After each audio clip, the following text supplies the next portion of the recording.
নমস্কাৰ বন্ধুসকল, মই চেণ্ট্ৰেল আপোনালোকক স্বাগতম জনাইছোঁ। আজিৰ ভিডিঅ'টোৰ জৰিয়তে অসম চৰকাৰৰ যি চৰকাৰী কৰ্মচাৰী আৰু পেঞ্চনাৰসকল আছে তেওঁলোকৰ কাৰণে এটা সুখবৰ লৈ আনিছোঁ।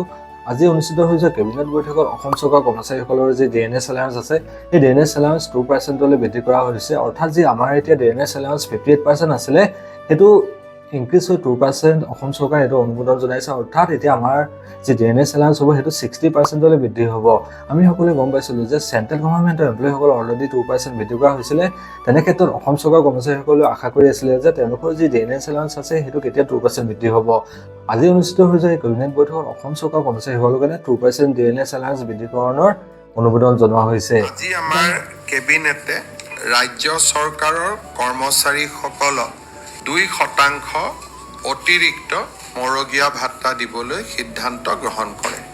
ইমান দিন আমাৰ ৰাজ্য চৰকাৰৰ কৰ্মচাৰীসকলে 58% ডিয়াৰনেছ এলাউন্স পাই আছিলে। এই সিদ্ধান্তৰ পিছত আমাৰ ৰাজ্য চৰকাৰৰ কৰ্মচাৰীসকলে 60% ডিয়াৰনেছ এলাউন্স পাব আৰু ই তৎকালীনভাৱে কাৰ্যকৰী হ'ব।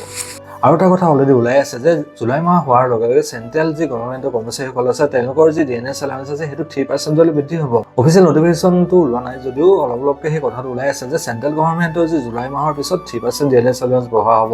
কিন্তু অসম চৰকাৰৰ কৰ্মচাৰীসকলৰ কাৰণে এটা ভাল খবৰ যে 2% ডিএনএছ এলাউন্সৰ যি অনুমোদন আছে সেইটো অলৰেডি জনোৱা হৈছে। আৰু এই 2% যি ইনক্ৰিজ হ'ল ডিএনএছ এলাউন্স তাৰ যি অফিচিয়েল নটিফিকেশ্যন আছে, সেই অফিচিয়েল নটিফিকেশ্যনটো এইকেইদিনৰ ভিতৰতে ওলোৱাৰ সম্ভাৱনা আছে। ডিএনএছ এলাউন্স বৃদ্ধি হোৱাৰ লগে লগে আপোনালোকৰ চেলাৰীত কেনেধৰণৰ বৃদ্ধি পাব বা আপোনালোকৰ যি বেছিক চেলাৰী আছে বা আপোনালোকৰ যি এলাউন্স আছে বা ডিডাকশ্যন আছে কি ধৰণৰ তাত এফেক্ট পৰিব, মই অলৰেডি ভিডিঅ' দি থৈছোঁ। মোৰ এই চেনেলটো আপোনালোকে ছাবস্ক্ৰাইব কৰি থ'ব যাতে সেই ভিডিঅ'সমূহ আপোনালোকে চাই আপোনালোকে নিজে কেলকুলেশ্যন কৰিব পাৰে যে ডিএনএছ এলাউন্স বৃদ্ধি হোৱাৰ লগে লগে আপোনালোকৰ নিজৰ চেলাৰী কিমান ইনক্ৰিজ হ'ব।